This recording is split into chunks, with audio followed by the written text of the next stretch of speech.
नमस्कार साथियों। देखिए, शर्मा जी ने कुछ बड़े फैसले और नई घोषणाएं की है। जैसा कि आपको पता ही है, हमारे प्रधानमंत्री नरेंद्र मोदी जी जयपुर आए हुए हैं, यानी कि 3 दिन की राजस्थान की यात्रा के ऊपर आए हुए हैं। तो उस यात्रा के दौरान नरेंद्र मोदी जी के सामने हमारे भजनलाल शर्मा जी ने कुछ नई अपडेट और नई घोषणाएं की है। देखिए, सबसे बड़ा जो बदलाव है वो आने वाला है इंदिरा आवास योजना के अंदर। और पेंशन की जो राशि है वो बढ़ा करके 1850 रुपये, महिलाओं और बेटियों को 55,000 रुपये की एक मुश्त राशि प्रदान की जाएगी। और जो मनरेगा में काम करने वाली महिलाएं हैं, उन सभी महिलाओं को 2 लाख रुपए की यहाँ पर वित्तीय सहायता जल्द ही प्रदान की जाएगी। आगे किसान कर्ज विधेयक और राशन डबल मिलेगा।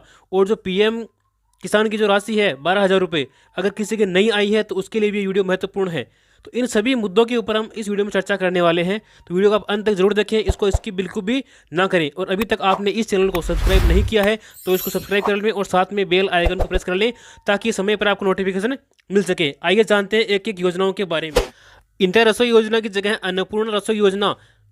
पीएम मोदी के सामने सीएम भजनलाल शर्मा ने किए बड़े ऐलान। देखिए, भजनलाल शर्मा ने पूर्व की अशोक गहलोत सरकार की इंदिरा रसोई योजना का जो नाम बदल दिया है और अब इस योजना का जो नाम है वो अन्नपूर्ण रसोई योजना रखी जानी। इस योजना का केवल नाम परिवर्तन नहीं हुआ है, नाम परिवर्तन के साथ साथ और भी बहुत बड़े बदलाव इसमें होने वाले हैं। देखिए, भजनलाल शर्मा जी ने कहा है कि हम सिर्फ नाम नहीं बदल रहे हैं, बल्कि इस योजना में और भी बहुत कुछ ऐसे परिवर्तन हो रहे हैं जिससे हमारे प्रदेश की जनता को फायदा पहुंचाया जाएगा। इंदिरा रसोई योजना की स्कीम के अनुसार गांव की रसोई में 100 थाली सीमित है और शहर की रसोई में 200 थालियां पर सीमित रखी गई थी।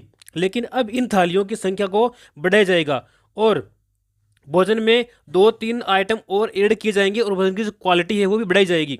साथ में चपाती और सब्जी में भी बदलाव यहाँ पर किया जाएगा और जल्द ही उसकी क्वालिटी बदलेगी।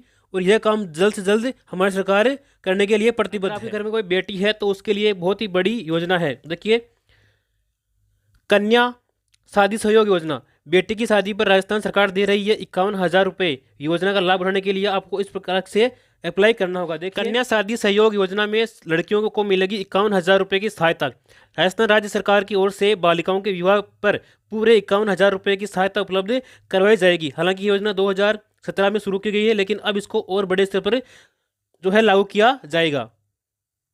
यहाँ पर हम बात करेंगे कन्या शादी सहयोग योजना के लाभों के बारे में। कौन कौन से लाभ हैं जो एक बालिका को मिलने चाहिए। देखिए, राजस्थान कन्या शादी सहयोग योजना के अंतर्गत 18 वर्ष या उससे अधिक आयु की बेटियों की शादी के लिए सरकार की ओर से लड़की की शादी पर उसके परिवार को कुल 3100 रुपये की आर्थिक सहायता यहाँ पे प्रदान की जाएगी। यदि वह लड़की अगर 10वीं कक्षा उत्तीर्ण कर चुकी है तो उसके परिवार को 41,000 रुपये यहाँ पर मिलने वाले हैं। और अगर लड़की स्नातक उत्तीर्ण है तो उसको पूरे 51,000 रुपये के साथ यहाँ पे प्रदान की जाएगी। और जो लाभार्थी बालिका है वो राजस्थान की स्थायी निवासी होनी चाहिए। इसके अलावा इस योजना के तहत एक परिवार में अधिकतम 2 लड़कियों को इसका लाभ दिया जाएगा। एक परिवार में 2 लड़कियों को इस लाभ मिलेगा। इसके अलावा आगे बताया गया है कन्या शादी सहयोग योजना के पात्रता के बारे में यहाँ पर हम बात करने वाले हैं। तो देखिए, पहली बात तो कि वो राजस्थान की मूल निवासी होनी चाहिए। दूसरी बात, उसकी आयु 18 वर्ष हो जानी चाहिए। और तीसरी जो बात है वो है इसका जो परिवार का योजना का जो लाभ है वो एक परिवार में 2 लड़कियों को ही मिलने वाला है। इसके अलावा इस योजना के लिए लड़कियां बीपीएल अनुसूचित जाति और जनजाति की कैटेगरी से होनी चाहिए।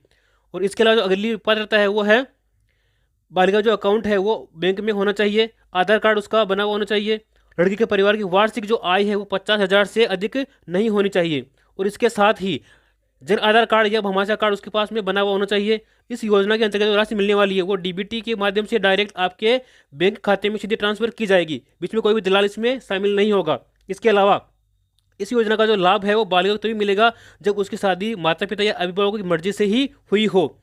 इसके अलावा कन्या की शादी रजिस्टर्ड होने के बाद विवाहित जोड़े को ये राशि उपलब्ध करवाई जाएगी। तो ये पूरी प्रोसेस है जो कि आपके में ये पात्रता होनी चाहिए। इसके अलावा हम आगे बात करने वाले हैं इस योजना में कौन कौन से आपको डॉक्यूमेंट चाहिए, उस डॉक्यूमेंट के बारे में। तो यहाँ पर देखिए, आधार कार्ड होना चाहिए आपके पास में, भामाशाह कार्ड या आधार कार्ड होना चाहिए, शैक्षणिक योग्यता या जो आपके पास में मार्कशीट है वो होनी चाहिए, मूल निवास प्रमाण पत्र, आय प्रमाण पत्र, जाति प्रमाण पत्र, बीपीएल का राशन कार्ड आपके पास में है तो वो होना चाहिए। इसके अलावा बालिका की बैंक खाता डायरी होनी चाहिए, बालिका का मैरिज सर्टिफिकेट आपके पास में होना चाहिए, नवीनतम पासपोर्ट साइज फोटो होना चाहिए, शपथ पत्र, लड़की का अनाथ होने पर माता पिता की मृत्यु का जो प्रमाण पत्र होता है वो होना जरूरी है। इसके अलावा विधवा होने पर पति की जो मृत्यु का प्रमाण पत्र है वो विधवा पेंशन योजना का पीपीओ बीपीएल कार्ड और अंत्योदय कार्ड, आस्था कार्ड, ये सभी आपके पास में होने जरूरी है। यहाँ पर हम चर्चा करेंगे कन्या शादी सहयोग योजना की फॉर्म की डेट के बारे में। देखिए, इस योजना में आवेदन करने के लिए पात्र और योग्य आवेदनकर्ता कन्या के विवाह से 1 माह पूर्व या तो 1 माह पूर्व या फिर कन्या के विवाह से 90 दिन के बाद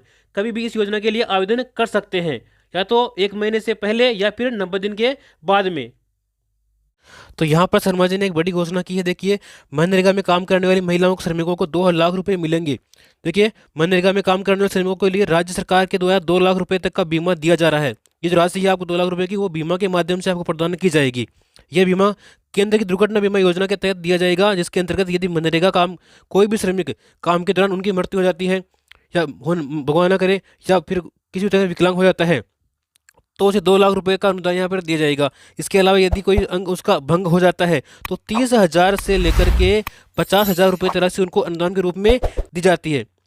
इसके अलावा उन्होंने कहा है कि परियोजना निदेशक के ने नए अपडेट के अनुसार प्रदेश भर में लगभग 31% लोगों का ही आई श्रम जो है पोर्टल के ऊपर रजिस्ट्रेशन हो पाया है, जो इस योजना का लाभ ले सकते हैं। अन्यथा इसके अलावा कोई भी व्यक्ति मनरेगा कर्मी होने के बावजूद भी इसका लाभ नहीं ले सकते। कहने का मतलब यह है कि एक पोर्टल है ई श्रम पोर्टल, इस पोर्टल के ऊपर आपको अपना रजिस्ट्रेशन करवाना होगा, तभी आप इस योजना का लाभ ले सकते हैं, वरना आपका इसको लाभ नहीं मिलेगा। तो जल्दी करें और इस योजना का लाभ उठाने के लिए आप आई श्रम यानी कि ई श्रम पोर्टल के ऊपर अपना रजिस्ट्रेशन करवाएं। वर्तमान सरकार में मुख्यमंत्री भजनलाल शर्मा जी ने अब इस पहल को जारी रखने के लिए और इसे अधिक रचना बनाए रखने के लिए प्रचार प्रसार पर आदेश दिए हैं। यानी कि उन्होंने कहा कि इस योजना का लोगों में जागरूकता नहीं है इसके बारे में भी, तो इसको लोगों को बताएं और उसका प्रचार करें ताकि अधिक से अधिक श्रमिक मजदूर जो है इस योजना का लाभ उठाएं। और आगे भजनलाल शर्मा जी ने एक और बड़ा फैसला लिया है। देखिए, राज्य में सीबीआई को मिली है हरी झंडी, अब राज्य में सीबीआई गठन किया जाएगा।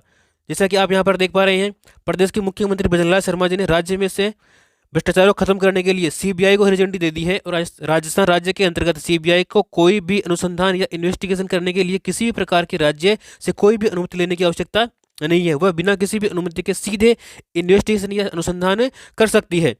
वर्तमान सरकार का कहना है कि भूतपूर्व कांग्रेस सरकार ने सीबीआई को सीधे अनुमति देने से मना कर दिया था, लेकिन अब ऐसा नहीं होगा। हमारी सरकार का उद्देश्य राज्य में भ्रष्टाचार को खत्म करना है और इसलिए हमने सीबीआई को बिना किसी अनुमति के हरी झंडी दे दी है। राजस्थान की महिलाओं और बेटियों से जुड़ा हुआ है।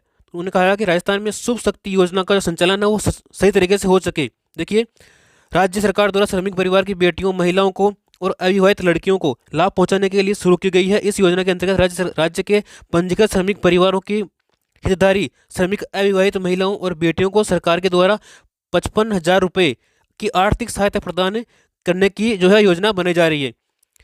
राज्य सरकार द्वारा प्रदान की जाने वाली धनराशि के माध्यम से राज्य की श्रमिक महिलाएं, बेटियां आगे की शिक्षा या व्यावसायिक प्रशिक्षण प्राप्त करने, स्वयं का व्यवसाय प्रारंभ करने, कौशल विकास प्रशिक्षण प्राप्त करने आदि में तथा स्वयं के विवाह हेतु उपयोग इस राशि का कर सकती है। इसलिए राजस्थान शुभ शक्ति योजना का जो है शुभारंभ किया गया है। इस योजना का लाभ राजस्थान के निर्माण श्रमिक परिवारों की महिलाओं और बेटियों को ही प्रदान किया जाएगा।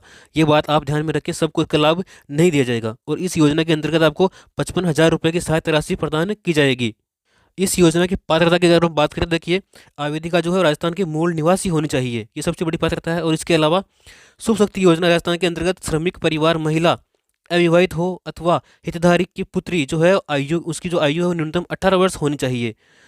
इसके अलावा वह कम से कम 8वीं पास होनी जरूरी है, तभी इसका लाभ आप इसमें ले सकते हैं। राज्य के किसी भी बैंक में उसका एक खाता होना चाहिए, शौचालय होना चाहिए और आवेदन तिथि से पूर्व 1 वर्ष की अवधि में हितधारक के कम से कम 90 दिन निर्माण श्रमिक के रूप में कार्यरत हो रहा हो, तभी इसका आप लाभ ले सकते हैं। यानी कि जब भी आप इसका आवेदन कर रहे हैं तो उससे पूर्व ये देख लें कि आपने जो है श्रमिक विभाग में काम करते हुए 90 दिन हो गया है, तभी आप इसका लाभ ले सकते हैं। चर्चा करने वाले इस योजना के आवश्यक दस्तावेज के बारे में। देखिए, आवेदक का आधार कार्ड होना चाहिए, निवास प्रमाण पत्र होना चाहिए, बैंक अकाउंट पासबुक, बालिका का आयु प्रमाण पत्र होना चाहिए, 8वीं पास का रिजल्ट का जो मार्कशीट होती है वो होनी चाहिए और हितधारी पंजीयन परिचय प्रमाण पत्र भी उसके पास में होना चाहिए। यानी कि जब आपने इस समय पोर्टल के ऊपर आपने पंजीकरण कराया है तो उसकी आपकी रसीद या फिर आपकी जो फोटोकॉपी वो आपके पास में परिचय पत्र के रूप में होनी जरूरी है, तभी आप इसका लाभ ले सकते हैं।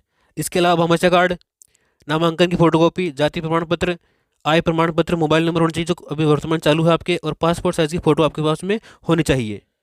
कांग्रेस राज में नीलाम हुई किसानों की जमीन का उचित मुआवजा देने के लिए एक मुआवजा नीति घोषित की जाएगी। देखिए, कांग्रेस राज में जिन किसानों की भूमि नीलाम हुई थी उन किसानों की भूमि का मुआवजा देने के लिए सरकार ने एक किसान कर्ज माफी विधेयक के नाम से एक विधेयक भी लाया है, जो उस विधेयक के अंतर्गत आपकी जो किसानों की भूमि जो मुआवजा है वो प्रदान किया जाएगा, जो कि उन्होंने संकल्प पत्र में घोषणा की थी। अगली खबर पेंशनधारियों के लिए है।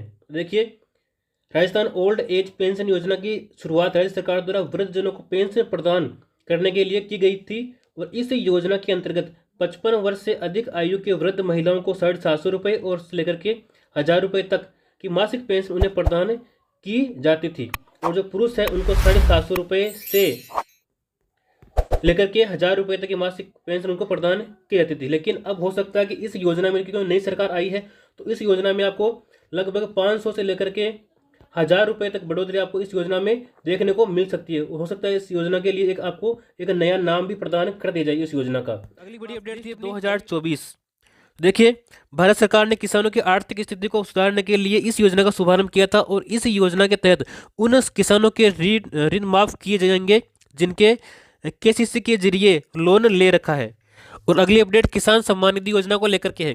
पहले किसानों को जो है साल के 6000 रुपये मिलते थे, यानी प्रत्येक माह आपको 2000 रुपये की राशि मिलती थी। उसको बढ़ा करके इस वर्ष से आपको 12000 रुपये की राशि आपको दी जाएगी, यानी कि पहली राशि जो आपके पहली किस्त जो है वो आपके आनी चाहिए 4000 रुपये की। अगर पहली किस्त किसी के 4000 रुपये की नहीं आई है तो आप ये जो है नंबर दिखे हुए हैं, उन नंबर पे आप संपर्क करें और उनको अपनी समस्याएं बताएं कि अपने जो राशि है वो पूरी नहीं पहुंच पाई है। टोल फ्री नंबर है, देखिए यहाँ से आप उनको कॉल करके अपनी समस्याएं उनको बता सकते हैं, और ये ईमेल आईडी इस पर भी आप संपर्क कर सकते हैं। अगली खबर चिरंजीवी योजना को लेकर के है। जैसा कि आपको पता ही है कि चिरंजीवी योजना को पूर्ण रूप से 100% उसको बंद कर दिया गया है, लेकिन अभी वर्तमान में ये 1 मई तक ये चालू रहेगी, और 1 मई तक आप इस योजना के अंतर्गत लाभ उठा सकोगे। इसके बाद में आपको जो है आयुष्मान कार्ड आपको प्रदान किया जाएगा। तो जो यह लाभ मिल रहा था 25 लाख रुपए का, वो आपको आयुष्मान कार्ड के थ्रू आपको ये लाभ प्रदान। लोगों से 450 रुपये में रसोई गैस सिलेंडर लेने का वादा किया था। उन्होंने कहा था कि राजस्थान बीजेपी चुनाव जीत जाएगी तो 450 रुपये में रसोई गैस सिलेंडर आपको प्रदान करेगी। इसके बाद अब राजस्थान की भाजपा सरकार ने उज्ज्वला योजना के लाभार्थियों को 450 रुपये में गैस सिलेंडर देने की घोषणा की है, और सीएम भजनलाल ने कहा है कि 1 जनवरी से सस्ता सिलेंडर आपको प्रदान किया जाएगा। लेकिन इसमें पहले यह बोला गया था कि सभी को 450 रुपये में सिलेंडर प्रदान किया जाएगा, लेकिन अब इन्होंने एक बात स्पष्ट कर दी है कि जिन्होंने उज्ज्वला योजना के अंतर्गत अपना कनेक्शन लिया है उन्हीं को 450 रुपये में सिलेंडर प्रदान किया जाएगा। बाकी जो बचे हुए हैं उनको पूर्ववत विधि के अनुसार सिलेंडर प्रदान किया जाएगा।